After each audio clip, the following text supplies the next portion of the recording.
Bueno, y una de las consecuencias más serias de esta pandemia es la crisis económica que ha creado en el mundo entero. Ya en República Dominicana estamos empezando a ver niveles de inflación, el dólar ha aumentado su prima, por eso queríamos conversar en este momento con un economista. Él es asesor de diferentes instituciones, entre ellas la de los industriales de Herrera. Nos referimos a Henry, francés de origen, que tiene 20 años viviendo en nuestro país. Buenas noches, Henry. O Sí, Henry.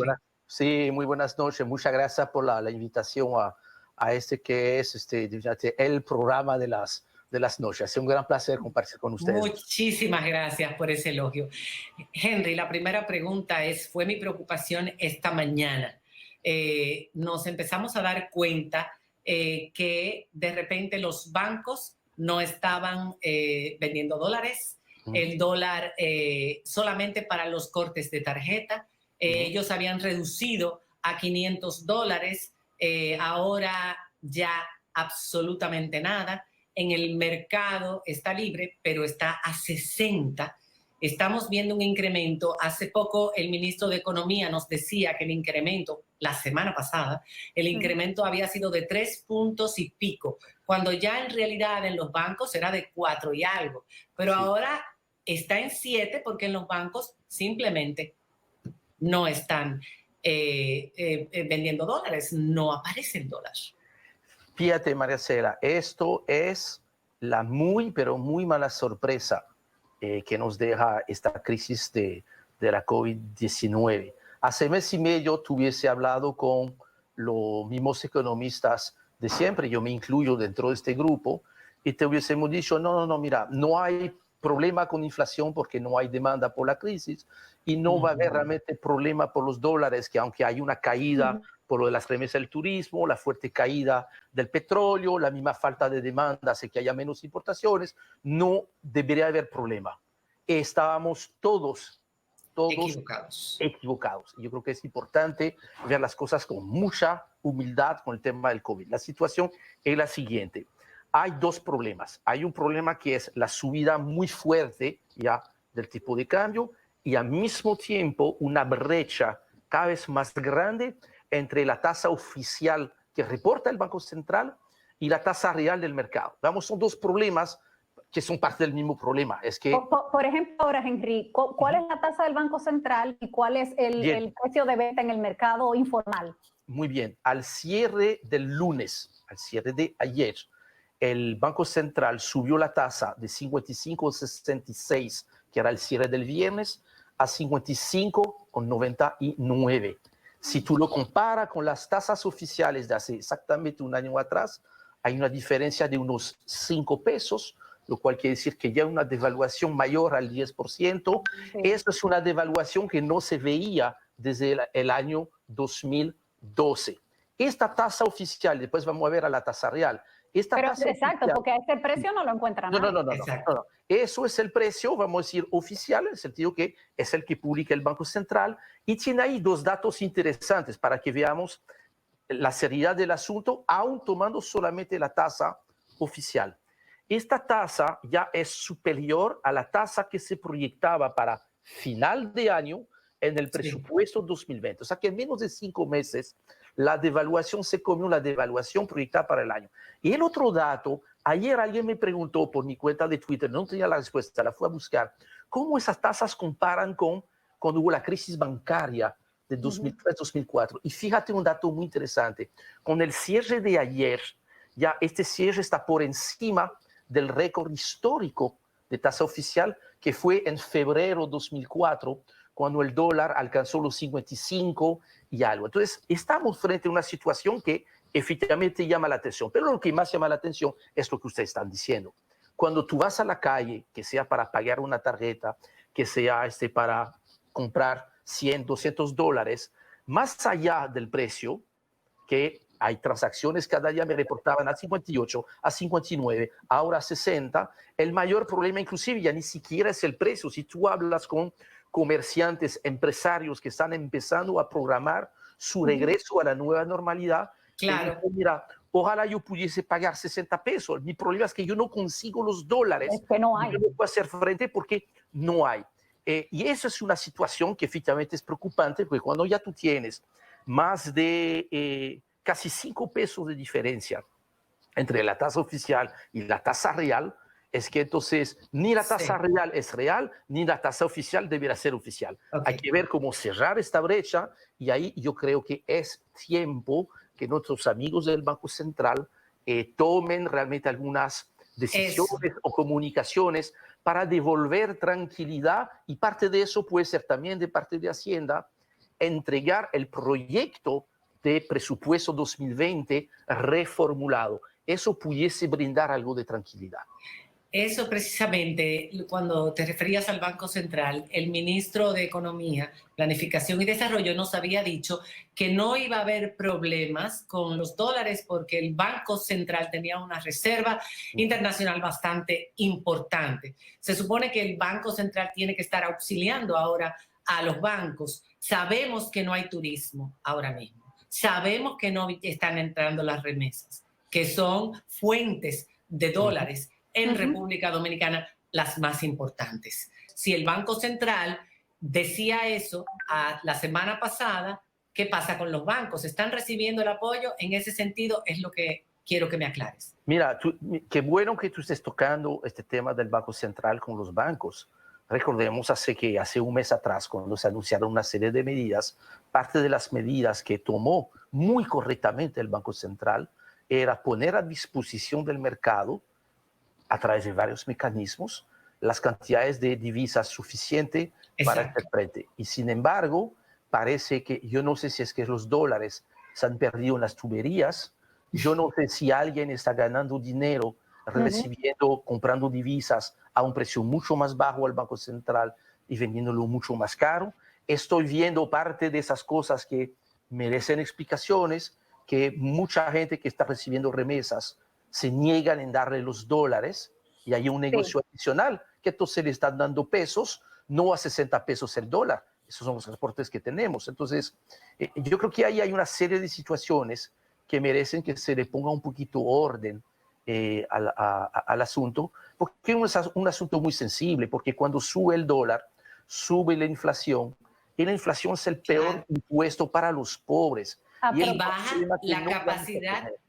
Baja la capacidad adquisitiva, o sea, lo que nosotros tenemos en pesos, baja una cuarta parte. Nuestros salarios valen menos. Vamos a ver, Henry, porque hoy precisamente la Federación de Comerciantes y otros gremios hablan de aumentos de un 20 y un 30% en los productos que están vendiendo. Y esto evidentemente es inflación, y están pidiendo al Banco Central que haga una inyección al menos de 200 o 300 millones de dólares, y están pidiendo que además el Banco Central se asegure de que esas divisas lleguen al sector comercial. ¿Qué es lo que está pasando aquí? Que de cierto modo, y es un hecho de la vida real, ahí no es ninguna crítica, yo creo que tengo que ser muy pragmático en esos momentos de crisis, es que si el mecanismo que se implementó no está cumpliendo el propósito, no es el propósito que hay que cambiar, es el mecanismo.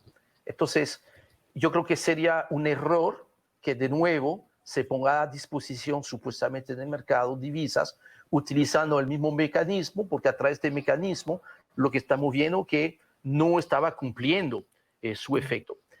Entonces, habría de ver cuáles son las mejores medidas, los mejores mecanismos para hacer que este dinero llegue más rápidamente, más claramente, con lo precio más justo a los que lo están necesitando, porque si no, ahí corremos el riesgo inclusive de descarrilar completamente el proceso de reapertura. Porque entonces, y este tema de precios altos hay que tomar en cuenta también otra cosa que estamos aprendiendo, que no es completamente sorpresa, el hecho de que hay precios que suben no solamente porque la tasa del dólar ha subido, eso es obvio, pero que además porque las cadenas de suministro a nivel global han sido interrumpidas en muchos casos, hace que hay una escasez de materiales y materia prima. Entonces ahí tenemos dos fenómenos. Los precios en dólares están subiendo de muchas cosas, eso es muy mala noticia, pero peor noticia por las condiciones tan difíciles, tú tienes importadores que te dan crédito abierto donde es su suplidor y su suplidor le dice, mira viejo, no hay mucha cantidad, el que más rápido me paga, que es entonces de contado, con prepago, yo te despacho, pero ya no te doy crédito. Entonces, Bueno, esa es una situación de mucho cuidado y hay que abordar ese tema de la tasa con cierta prudencia, porque la idea es que no se vaya a agravar la situación. Claro, pero por lo que tú has dicho, con la inyección que ha hecho el Banco Central, no debería haberse dado esta situación en la que estamos en el mercado informal con el dólar al 60, en el que prácticamente no lo encuentras en la banca comercial o es de muy difícil acceso o te venden muy poco. Entonces, solo para corte de tarjeta. Entonces, lo que se necesita aquí es control de algún tipo. Mira, yo recuerdo, porque mira, no es un nuevo fenómeno. Si usted busca los archivos de los últimos 2 años, y yo recuerdo con la Asociación de Herrera, ha sido un tema recurrente. Yo recuerdo una reunión donde fuimos todos invitados en el Banco Central y que ahí el gobernador, con toda la razón, se sintió tan molesto porque alguien no estaba cumpliendo y alguien obviamente estaba más del lado financiero que del lado comerciante. Inclusive invitó a todos los tesoreros de banco a tomarse un cafecito en la tarde en el Banco Central. Y eso no era precisamente para distribuir galletitas. Esto era porque efectivamente algo no estaba funcionando bien. Yo creo que ahí hay algún tipo de disfuncionamiento y yo creo que ahí el gobierno del Banco Central tiene buenos argumentos, hay reservas suficientes. O sea, yo creo que no hay razón para que esta situación de zozobra, porque ya no es incertidumbre, exacto, ya es zozobra. Y la zozobra alimenta la zozobra. Entonces, estamos cayendo ahora en lo que se llama la profecía autorrealizable, ¿no? María Cela piensa que va a subir el dólar, entonces busca comprar dólares y eso hace subir el dólar. Entonces, esto es algo que hay que parar de una vez. Y a quien le corresponde y quien tiene la capacidad y creo la voluntad de hacerlo, son nuestros amigos del Banco Central. Ok, para cerrar, la idea de la apertura económica precisamente era eso, activar la economía a riesgo de que hubiese mayor nivel de contagio y mayores niveles de internamiento, etcétera, etcétera. Si eso no se controla lo más rápidamente posible, los niveles de inflación hacen que la persona no pueda acceder a los bienes que necesita, por un lado. Por otro lado, los importadores tampoco tienen el dinero para poder traer los bienes y para poder activar la industria. ¿Qué es lo que hay que hacer? Y si no se hace, ¿qué es lo que nos espera de aquí a final de año? Para cerrar.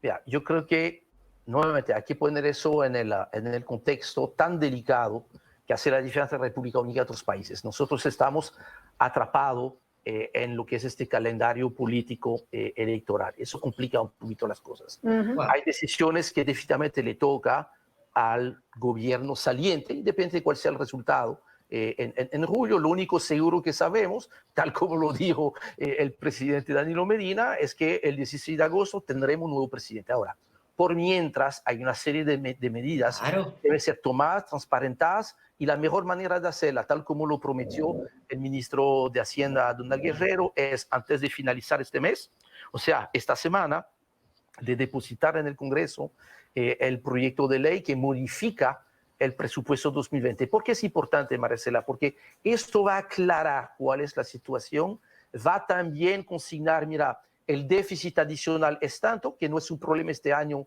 el déficit, mira quién lo dice, que siempre he hablado en contra de los déficits, pero este año no es el problema, pero muy importante, que frente a este déficit adicional, listar cuáles son las fuentes de financiamiento que ya se han ubicado. Al publicar esto, eso tiene que devolver algo de tranquilidad. Y finalmente lo otro, que yo entiendo que por este calendario, que no es lo ideal, pero a fin de cuentas eso es lo que tenemos. Es lo que hay. Las nuevas autoridades van a tener, tan pronto se conozca el resultado, que sea en la primera, en la segunda vuelta, tan pronto se conozca, hay que ir publicando las primeras medidas de acompañamiento de la economía.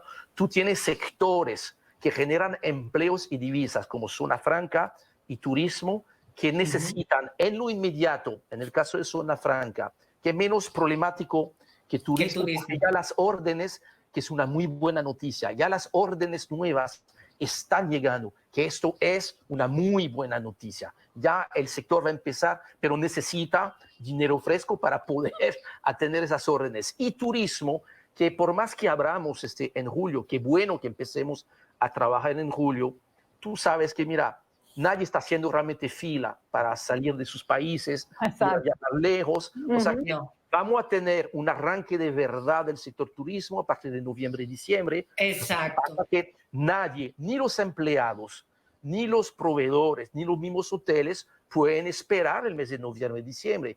Tiene que haber un paquete de medidas. Tenemos que ver si algunas de las obras que quedaban en el presupuesto de inversión pública se desprogramen y se reprogramen para hacer multiplicidad de pequeñas obras en las zonas más afectadas, rurales y zonas de turismo, de modo que podamos crear fuentes de empleos por mientras recuperemos un flujo un poquito más normal. Esa es una situación que no es fácil.